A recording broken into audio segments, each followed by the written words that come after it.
I was born in Shan State, and I belong to Inda tribe from Inle Lake.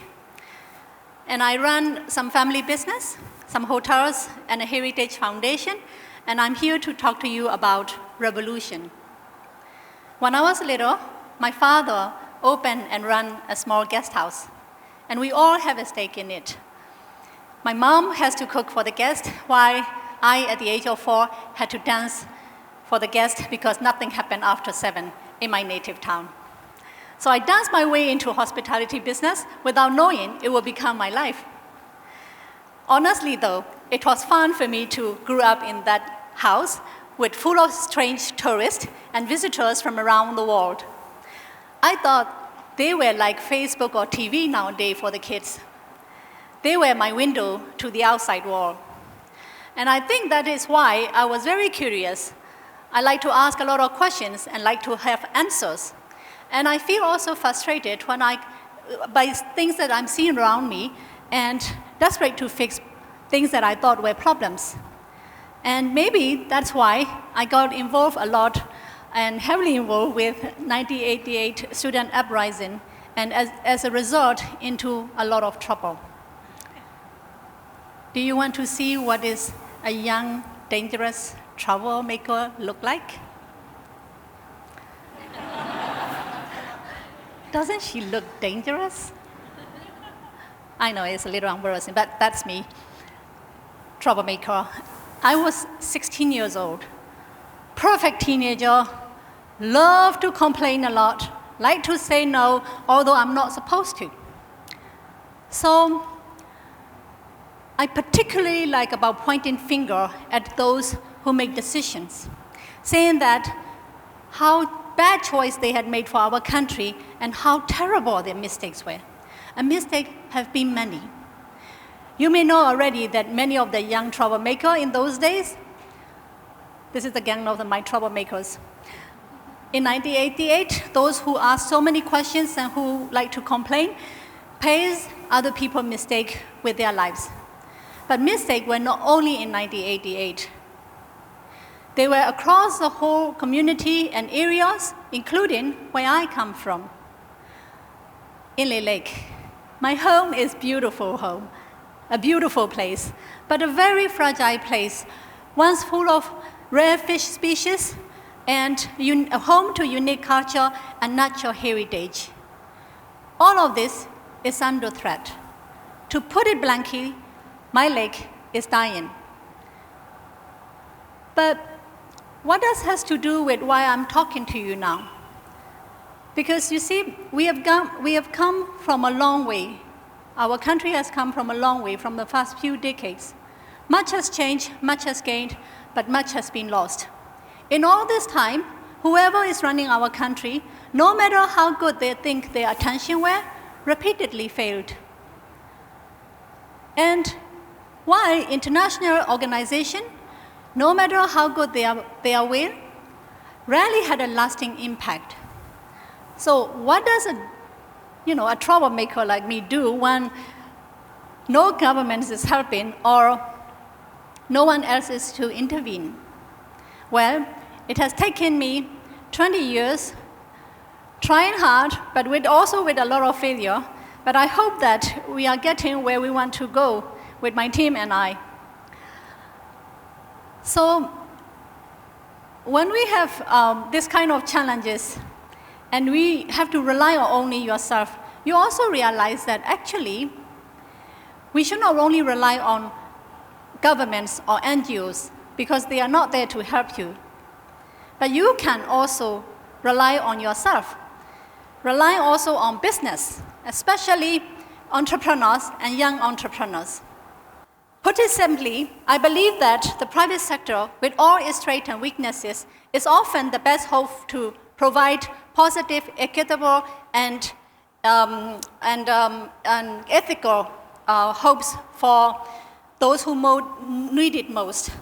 Business that recognize that all forms of profit are not only just a transaction, but a web of relationship, of trust, of shared history, and shared culture.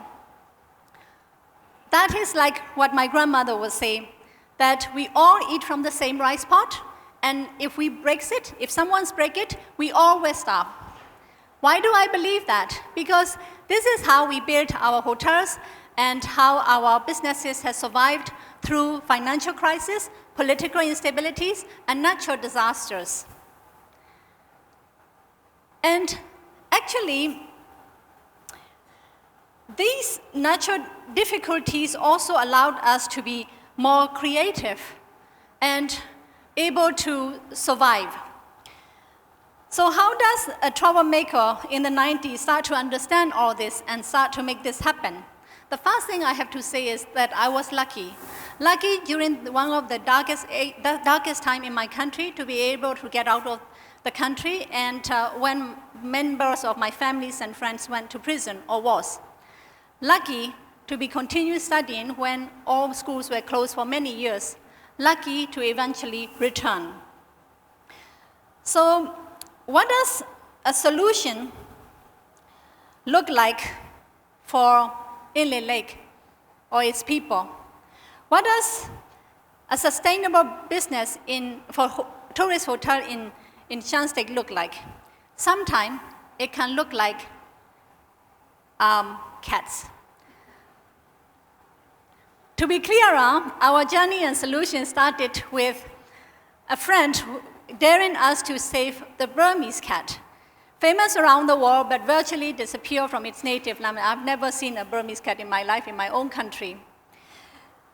At this point, I have returned to Burma and have been running a couple of hotels in Inle Lake where we have to produce almost everything that we need, because a country cut off from the rest of the business supply chain, creating, designing, building, and promoting, it's not a lifestyle choice. It was operational necessities. But those challenges really push us to be self-sustained with whatever we have around us, and also push us to be more creative. And so in our hotel, we ended up with everything that we use were only from the local area, and we ended up also with having artisanal village at home, because these artists would design and create everything that we need, from the lampshade in your room to the clock around the hotel to food to menu on your table. Just as we have to grow all the food on that table while looking after our educating and looking after our staff member and their children, and protecting the environment within which all of this exists. Again, we didn't do it out of goodness, because this is the only way that our business will survive. Put back to the cats, lots of cats. If a friend dare you to save a native species of cat, please, it is always very good. It's always good to think it through. Because initially, we thought that we could put all the girls' cat in one house and all the boys' cat in another and control it from there. However, it turns out that the male cats will swim across for love, which is good for more Burmese kitten, but not for a controlled breeding program. So we decided to build a cat sanctuary where they could have more space, more comfortable, with a playground, a night dormitory, a day room, even a sick leave corner, and why not with a matchmaker with a honeymoon suite. She's a matchmaker, by the way. So when we were doing this, we also think that all the houses in Inle were built on state, on water. And I wanted to house those cats in a house, in a traditional in-law house, like the home of my grandparents and the generation before. So we built this, and look at this house. It's huge. I live in an area where people need a solid roof on their head. Here I am building the whole house just for a bunch of cats. To be honest, I feel extremely guilty. I need to find a solution to make good use of this project. And you must know also that saving a Burmese cat for national heritage is also costing me a lot of money. So we have to we have to find a sustainable project, financial sustainable, so that we put a restaurant in it. You must also remember that the home of my grandparents is always filled with a lot of good smells of cooking.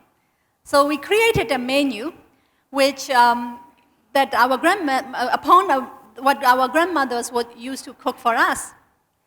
So this allowed us to make money so that the cat can be maintained, but also the house, and also I feel a little less guilty because it's turned out to be something else, because those dishes are also, I consider, like a intangible heritage or our shared history preserved.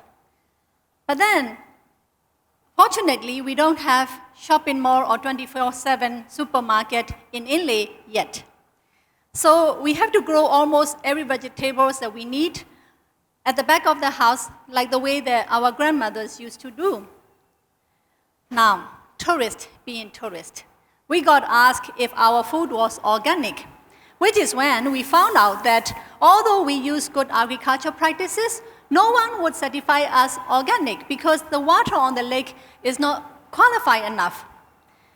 So we started a project called a water monitoring program and water testing, so that we want to understand how those pesticides, sedimentation, waste management, and also the intensive farming are affecting and changing our lake. Of course, the water quality also have a huge impact upon the native species of fish and all the other organisms that live within it. To a point that nowadays, Inle Lake has a lot of fish, like tilapia fish, from other part of the world put there by human thoughtlessness, which is damaging the ecosystem. So from cats to fish, I've gone in a couple of years being a hotelier, supporting and promoting local culture and tradition, to trying to preserve the Burmese cats with never-ending consequences. So I have to step back and look at how those cats had got me, the troublemaker, into a lot more trouble. It's cute, but they're troublemaker too. So I have to say that those cats, when they put me into more trouble, that I have to say that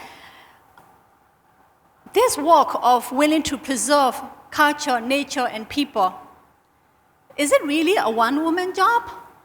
Is it even a one-person job? Or one business? Or one government? Or is it even a one-country job? After all, we all share only one blue planet for the moment. So I need to do something about this again. I need to do something about all these issues that I'm seeing, all these challenges I'm seeing around me.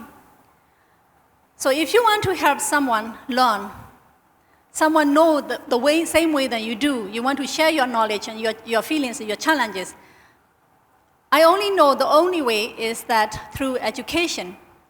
And if you want to help people learn, I think the best way is to start a school. So we did a vocational school for young people like me who didn't get a chance to finish their formal education, to not only learn about a trade or a skill, but also to understand why the lake that we live on is so important and why we all need to work to make sure that it is there for the generation that follow. 80 students has been graduated and went to a job, while still training 40 students this year. And all of this we have done as business, not an NGO, nor a government, a business. Imagine, you can make money, but you can do good things and you can still make money. I need to tell you something before I forgot, is that I used to hate cats. I was just trying to be polite to a friend. I was feeling Anade and Yabade. And those cats has taught me a lot. And they taught me the importance of promoting other people's independence. And they also helped me build so much more that I can't call them a mistake. I got into trouble when I was young for complaining and asking too many questions. And I am secretly terrified that one day a 16-year-old girl will stand up somewhere, pointing her finger at me and telling that I didn't make the right choice for her generation. My own voice from 1988 is still haunting me. So to eventually avoid all this, I kept asking those troublesome questions all my life. So here goes again. If I can run a business that makes money and that does all this, why don't I share with others? Why can't others? If I, as a woman in a developing country without many resources, can make this work, why can't big cooperation? Businesses need to recognize that they cannot separate themselves from the culture and community in which they exist and the long-term problems that those culture and community face. So I believe that the lake that we live upon and for the people of Myanmar, we should not only rely on NGOs or government or philanthropists, but we should also thinking about creating responsible businesses to meet all the problems that we face. Last but not the least, that our future and our children's future can be protected with responsible businesses at the heart of meeting all the challenges that we as a community will face. Now, that will be another revolution that I'll be happy to be getting into trouble for. Thank you.